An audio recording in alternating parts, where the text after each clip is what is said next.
ఈరోజు dolphin bakery మీద inspection చేయడం జరిగింది. యాక్చువల్లీ ఏంటంటే దీని మీద పేపర్లు రాగానే మేము ఇమ్మీడియట్లీ ఫుడ్ ఆఫీసర్ గారిని పిలిపించుకొని ఈరోజు మేము మొత్తం తనిఖీ చేయడం జరుగుతుంది. బేసింగ్ ఆన్ దట్ ఏంటంటే ఇప్పుడు ఫుడ్ ఆఫీసర్ గారు శాంపుల్స్ కలెక్ట్ చేసుకుంటారు. శాంపుల్స్ కలెక్ట్ చేసుకొని వాళ్ళకు 15 to 20 days పడుతుంది. 20 daysలో వాళ్ళు రిపోర్ట్ ఇస్తారు. ఆ లోపల మేము దీన్ని 20 రోజులకు మేము దీన్ని సీజ్ చేస్తాం అన్నమాట. దీన్ని సీజ్ చేస్తాము.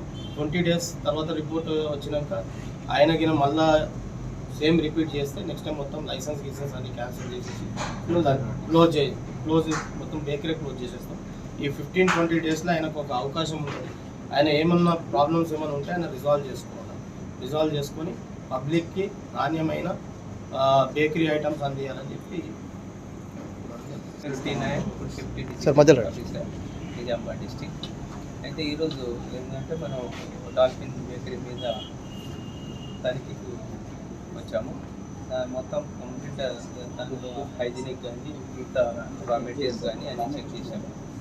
మొత్తం ఏంటంటే జరిగిన ఏదైతే సంఘటన జరిగిందో 1వ తారీఖు ఆ పిక్చర్ని ఆధారంగా చేసుకొని మేము వాళ్ళ యొక్క ఎఫ్ఎస్ఎస్ఐ లైసెన్స్ ఇంతకుముందు అప్లై చేసి ఉన్నారు.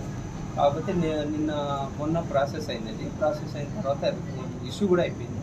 తర్వాత ఈరోజు ఆ పిక్చర్ని ఆధారంగా చేసుకొని మీడియా వాళ్ళ సహకారం తీసుకొని వాళ్ళు ఏదైతే కాంప్లైంట్ పెట్టారో దాని మీద ఆధారంగా చేసుకొని నేను సస్పెండ్ చేయడం జరిగింది. పాప మెటీరియల్ ఏదైతే ఉందో నా ప్రొసీజర్ సెక్షన్ 37 ఎఫ్ఎస్ఎస్ఐ యాక్ట్ కింద నేను శాంపుల్ సేకరించడం జరుగుతుంది. ఆ శాంపుల్స్ సేకరించిన తర్వాత 15 days తర్వాత మనకు రిపోర్ట్ వస్తుంది. అప్పటిదాకా ఈ బట్టి సీజ్ అయింది. ప్రాసెస్ అయింది. అప్లై చేయడము 2 weeks బ్యాక్ ఇచ్చాడు ఆయన. అయితే ప్రాసెస్ మాత్రం మొన్న అయింది.